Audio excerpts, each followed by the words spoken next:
अमिताभ की फिल्म बागबान दिलीप कुमार के लिए थी। 1960 की फिल्म 2003 में क्यों बनी, ताखीर की वजह क्या? फिल्म की कहानी सच्ची थी। बॉलीवुड की मशहूर जमाना फिल्म बागबान जिसने भी देखी उसकी आंखें जरूर नम हुई होंगी। लेकिन क्या आप जानते हैं कि हिदायतकार बी.आर. चोपड़ा को इस फिल्म का मरकजी ख्याल 1960 में डेनमार्क के शहर कोपेनहेगन में एक जोड़े से मुलाकात के बाद आया था, जिनकी दास्तान सुनने के बाद उन्होंने फिल्म बनाने का इरादा किया। लेकिन फिल्म का मरकजी किरदार अमिताभ बच्चन के लिए नहीं बल्कि शहंशाह जज्बात दिलीप कुमार के लिए लिखा गया था। बी.आर. चोपड़ा की ख्वाहिश थी कि दिलीप कुमार इस तख्लीक में काम करें। कहानी सुनने के बाद दिलीप कुमार को भी काफी पसंद आई। ताहम वो उन दिनों कई फिल्मों में काम कर रहे थे, जिसकी बिना पर उन्होंने बी.आर. चोपड़ा को कह दिया कि जहां उनकी फिल्मी मसरूफियात कम हुई, वो इस फिल्म का ये किरदार जरूर अदा करेंगे।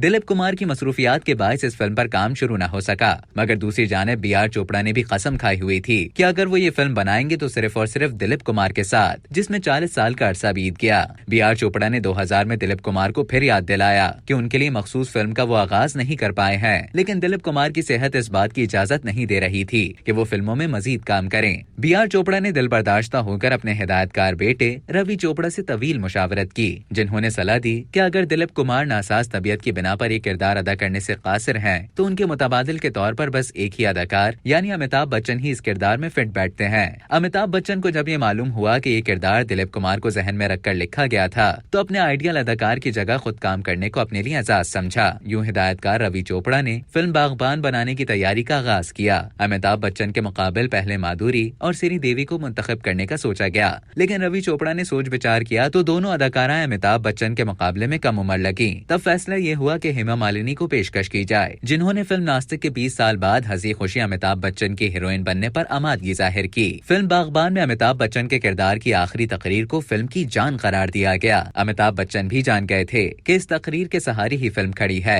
इसीलिए उन्होंने जावेद अख्तर से राब्ता किया, उन्हें कहानी सुनाई और फरमाइश की कि कोई ऐसी तकरीर लिखें जिसका एक एक लफ्ज हर औलाद को मजबूर कर दे कि वो बूढ़े वालिदैन को बेसहारा न छोड़े। फिल्म में सलमान खान मेहमान अदाकार के तौर पर जलवागर हुए। उन्हें भी अमिताभ बच्चन से पहले एक तासुराती तकरीर करनी थी, जिसमें वो यतीम होने के बावजूद अमिताभ बच्चन और हेमा मालिनी की हुई परवरिश पर इजहार ख्याल करते हैं। सलमान खान भी चाहते थे कि ये मुख्तसर सी तकरीर ऐसी मुतासिर कुन हो कि जब वो इसे खत्म करके जाएं तो सिनेमा हॉल में तालियां बजना शुरू हो जाएं। इसलिए सलमान ने अपने वालिद सलीम खान से राब्ता किया, जो इब्तिदा में तकरीर लिखने पर तैयार नहीं हुए। लेकिन जब सलमान का इसरार बढ़ा तो उन्होंने अपने बेटे को तकरीर लिखकर दे दी। अक्टूबर 2003 में बागबान जब सिनेमा घरों में सजी तो उसने वाकई तहलका मचा दिया। क्लाइमैक्स में होने वाली सलमान खान और अमिताभ बच्चन की तकरीर तो जैसे फिल्म का खासा बन गई, लेकिन बहुत कम को इल्म था कि ये शाहकार जावेद अख्तर और सलीम खान ने लिखा है। अब तक के लिए इतना ही। मजीद खबरों और न्यूज अपडेट्स के लिए डेली जंग के YouTube चैनल को सब्सक्राइब करें और Facebook के पेज को लाइक करना ना भूलें।